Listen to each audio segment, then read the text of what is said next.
Добрый день, уважаемые абитуриенты! Приглашаем вас для поступления в магистерскую программу управления персоналом в образовательной организации. Уникальная программа, которая дает возможность выстроить карьерный рост в процессе обучения, овладевает каждый магистрант функциями, которыми должен владеть управленец, и, конечно же, тем процессом, который нужно развивать. Поскольку современная система образовательная, она работает в режиме функционирования и в режиме развития. И те магистранты, которые поступают на данную программу, имеют возможность понять, каким же образом нужно стимулировать персонал и вводить инновационные процессы, чтобы образовательная организация находилась в режиме развития. Обратите, пожалуйста, внимание. Вступительное испытание по данной магистерской программе управления персоналом в образовательной организации проводится в дистанционном формате. Продолжительность вступительного испытания 60 минут отводится тестированию. Экзамен комплексный, потому что он состоит из тестирования и из реферата. Тестирование предполагает максимум 50 баллов, минимум 30 баллов. И реферат также оценивается максимум 50 баллов и минимум 30 баллов. Таким образом, общее количество баллов для поступления максимум 100. Тестирование плюс реферат. На тестирование отводится 60 минут и дается возможность пройти тестирование один раз. Количество вопросов на тестирование 25. Обратите, пожалуйста, внимание. Вопросы носят закрытый характер. Дается вопрос и 4 варианта ответа. И вы должны выбрать только один правильный вариант ответа. Если же вы фиксируете 2 варианта, то это задание не засчитывается. Но хотелось бы обратить внимание, для поступающих с ограниченными возможностями здоровья увеличивается время для тестирования. Им дается 1 час и 30 минут, но при наличии соответствующих документов. Дается 1 попытка всем. И для поступающих с ограниченными возможностями здоровья, и для тех, кто поступает на общих основаниях. Обратите, пожалуйста, внимание. Первый вход в личный кабинет осуществляется через логин и пароль, который вы получаете по электронной почте. А электронную почту вы фиксируете при сдаче документов в приемную комиссию. Далее, войдя первый раз в личный кабинет, вы должны будете сменить пароль. И уже последующие посещения сайта под своим паролем осуществляете. Обратите, пожалуйста, внимание. Но перед каждым экзаменом, у вас вообще-то один экзамен, это тест один, нужно сфотографироваться и прикрепить цветное фото, где видно лицо ваше как абитуриента, и обязательно главный разворот паспорта, где указано фамилия, имя, отчество. Я бы хотела еще раз напомнить, что время, отведенное на тестирование, ограничено, и у вас имеется только одна попытка. Вот как вы войдете на тестирование, с момента вхождения начинается отсчет времени. Инструкция для сдачи вступительных испытаний. Обратите, пожалуйста, внимание. Вот вы нажимаете на слово «абитуриент». И здесь у вас выделены нормативные документы. Имеется далее справка. Вот, это инструкция о получении необходимой информации. И здесь галочкой отмечено «Скачать». Вы его скачиваете и внимательно с инструкцией знакомитесь. Далее вы видите, здесь написано «магистратура». Поскольку вы поступаете в магистратуру, вы уже имеете диплом или бакалавриата, или специалитета. И нажимаете на магистратуру. И выходите, где написано «Расписание вступительных испытаний». Итак, расписание вступительных испытаний. И здесь, обратите внимание, четко прописано комплексный экзамен по направлению педагогическое образование, профиль управление персоналом в образовательной организации. Также прописано четко, что дистанционная форма сдачи тестирования. Первая консультация у вас 8 августа. И 9 августа, начиная с 10:00 до 20:00, вот в рамках этого временного фактора вы имеете возможность в любое время подключиться на 1 час для выполнения тестового задания.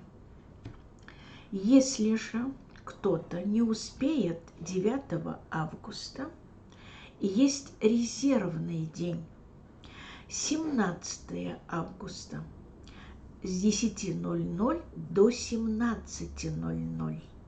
Но обратите внимание, в резервный день сдают только те магистранты, абитуриенты, сдавшие документы в магистратуру по направлению управления персоналом в образовательной организации, кто предоставляет официальный документ, что у него была уважительная причина, и он не смог присутствовать 9 августа. Далее, кто сдал документы, начиная с 7 августа, обратите внимание, это уже коммерческий набор, потому что 9 августа экзамен на набор бюджетную форму обучения. А 13 сентября это для тех, кто поступает на коммерческую форму обучения. Также с 10:00 до 22:00 проходят тестирование. В рамках этого времени дается 1 час для прохождения теста. И если же кто желает поступить на коммерческую форму обучения, он не успевает 13 сентября, значит, приходит в резервный день 21 сентября. Обратите, пожалуйста, внимание. как подготовиться к сдаче вступительного испытания. Ну, я думаю, сайт приемной комиссии вы уже знаете, но тем не менее обращаю ваше внимание. Нажимаете на магистратуру, и далее выходит программа вступительных испытаний по управлению персоналом в образовательной организации. Внимательно посмотрите, что здесь предложено. Вот в этой программе вступительного испытания предложено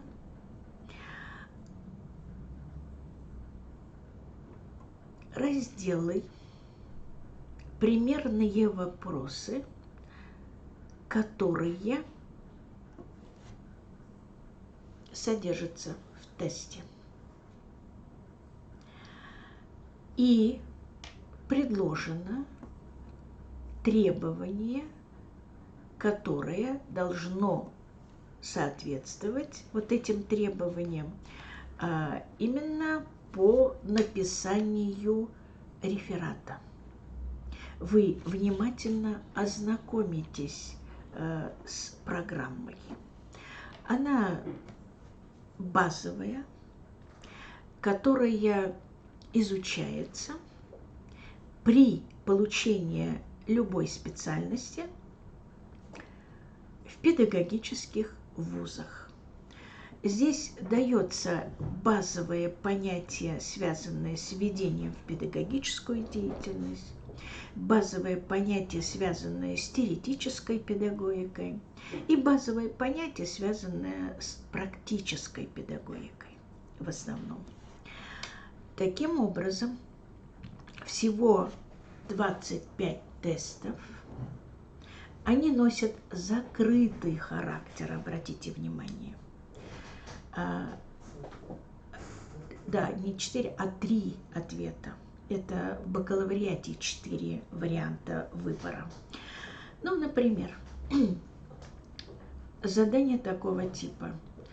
К какой ступени высшего образования, согласно закону об образовании Российской Федерации, а закон от 29 декабря 2012 года, относится магистратура? Это первая ступень, вторая или третья? Вот когда мы говорим о, обратите внимание, магистратуре, то это вторая, потому что первая – это бакалавриат, или к первой мы можем отнести специалитет. Почему? А потому что в магистратуру принимают только тогда, когда человек имеет высшее образование. Именно диплом высшего образования, не среднего специального, а высшего образования. Я почему делаю акцент? Потому что иногда заканчивают среднее профессиональное образование, говорят, а у меня уже есть диплом. Но по закону есть разные уровни образованности и разный уровень диплома. И поэтому магистратура относится к второй ступени высшего образования согласно закону об образовании Российской Федерации. Таким образом, вот, например, если бы такой тест вам попадется, то вы выбираете только один вариант ответа, 2. Берем, например, это очень легкий вопрос, обратите внимание. В каком году Россия вошла в состав Болонского процесса? Она была в составе Болонского процесса, и мы должны об этом знать. И, войдя в состав Болонского процесса, именно влияние его оказало на изменение структуры общего образования и высшего образования. Потому что, войдя в состав Болонского процесса, тогда были поставлены четкие условия выровнять системы образования. И поэтому дошкольное образование, оно является на данном этапе обязательным в системе общего среднего образования. И структура высшего образования, она также многоуровневая. Вот как раз потому, что мы в 1997 году, обратите внимание, просились в Болонский процесс. Мы не случайно здесь указали несколько цифр, потому что нас не сразу приняли в Болонский процесс. Нам были Российской Федерации, в системе российского образования выставлены ряд условий, которые мы должны были выполнить. И поэтому была изменена и структура общего среднего образования. Первая теперь ступень дошкольное образование, вторая ступень начальное образование, третья ступень основное общее среднее образование и 11 классов полное общее среднее образование. Далее. Выделите автора, который отражает в своих исследованиях педагогическую концепцию личностно-деятельностного подхода. Обратите внимание, конечно, мы с вами четко понимаем, что есть уникальный труд Алексея Николаевича Леонтьева «Сознание, личность, деятельность», да, где он очень хорошо отображает и раскладывает систему деятельностного подхода. И также он рассматривает и сознание, личность, деятельность. Юрия Константиновича Бабанского мы сюда подключили, потому что это человек, который внес в систему российского образования понятие оптимизация. Оптимизацию он включил понятие для того, чтобы акцентировать внимание, стимулировать педагогов для поиска наиболее эффективных технологий, при минимальных затратах времени получить максимальный результат. Хотя на современном этапе также используется термин оптимизация, но он получил несколько иное содержательно-смысловое и действенное значение. И так далее. Так, очень хорошо все, что связано именно с диагностическими параметрами, это мы находим в работах у Субетта. И так далее. То есть, обратите, пожалуйста, внимание, даются вопросы, например, педагог, выполняя требования федерального государственного образовательного стандарта, должен ориентироваться на что? На знания, умения, навыки или на общее, второе, на общее развитие обучающихся, или на результат освоения основных образовательных программ? Конечно же, на результат освоения основных образовательных программ. И вы должны понимать, что на современном этапе любая образовательная организация, она получает лицензирование и аккредитацию проходит на основную образовательную программу. Именно на программу, а не на образовательное учреждение. Или, как в законе написано, от 29 декабря 2012 года образовательная организация. Мы в 20 веке говорили образовательная организация, а сейчас несколько терминов изменены и говорят образовательная организация. Но получают лицензирование, проходят и получают лицензию и аккредитацию не на образовательную организацию, а именно на основную образовательную программу и так далее. Таким образом, вам предложена программа, для вас образец тестов, которые вам предложены, вопрос и 3 варианта ответа. Выбирайте только один, потому что один вариант правильный.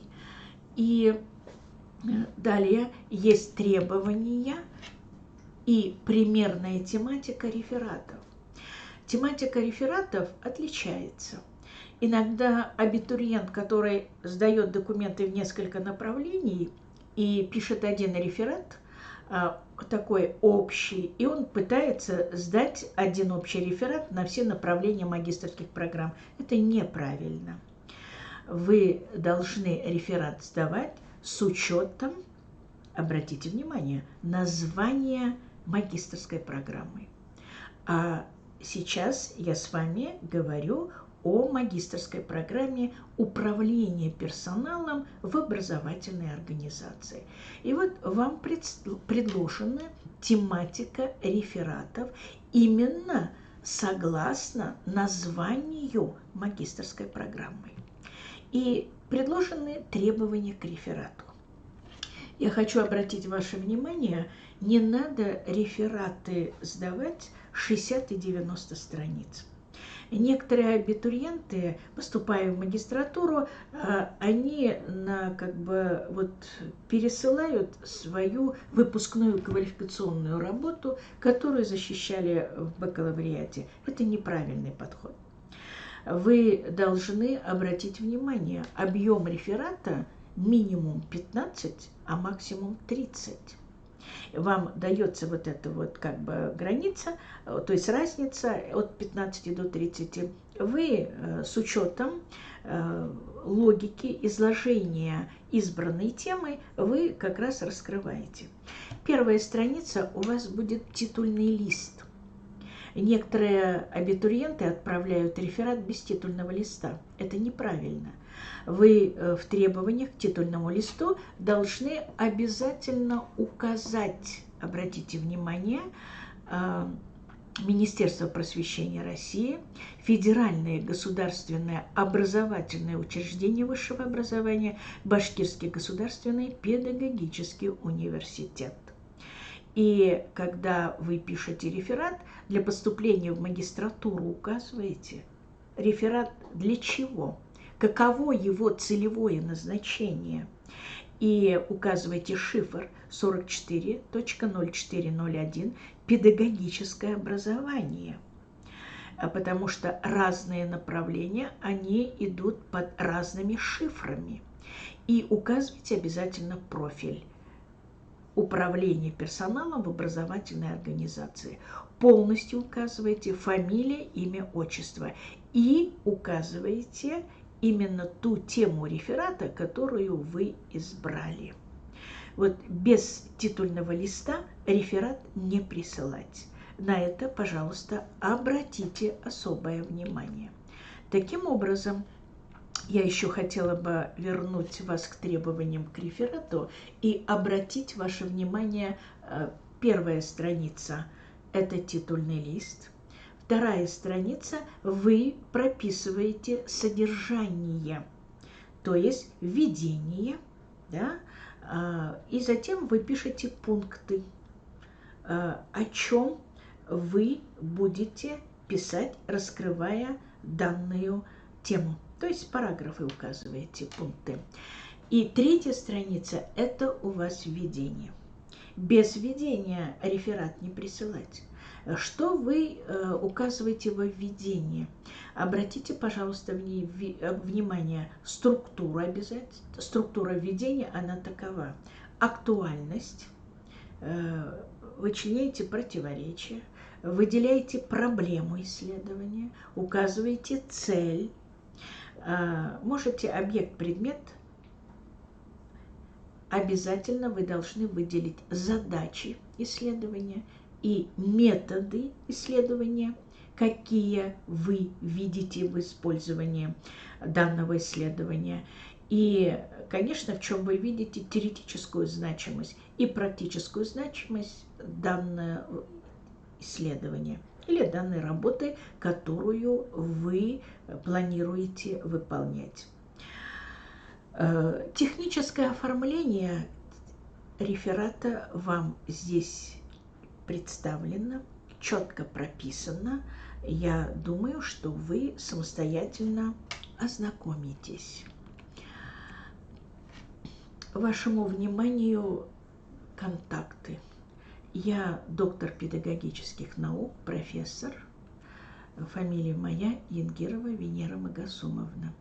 Если у вас будут вопросы, то вы можете писать по электронной почте или можете писать по WhatsApp. Обратите внимание, вам дан номер телефона, это WhatsApp-овский номер телефона, для того, чтобы, если будут вопросы, чтобы я могла вам оперативно ответить. Но на все звонки я могу не отвечать, потому что звонков очень много, я не успеваю. А по WhatsApp, если вы зададите вопрос, я очень коротко постараюсь ответить. Благодарю за внимание. Приглашаю тех абитуриентов, которые действительно хотят овладеть функциями и компетенциями в управлении персоналом для поступления в нашу магистерскую программу. Будьте успешны. Всего вам доброго.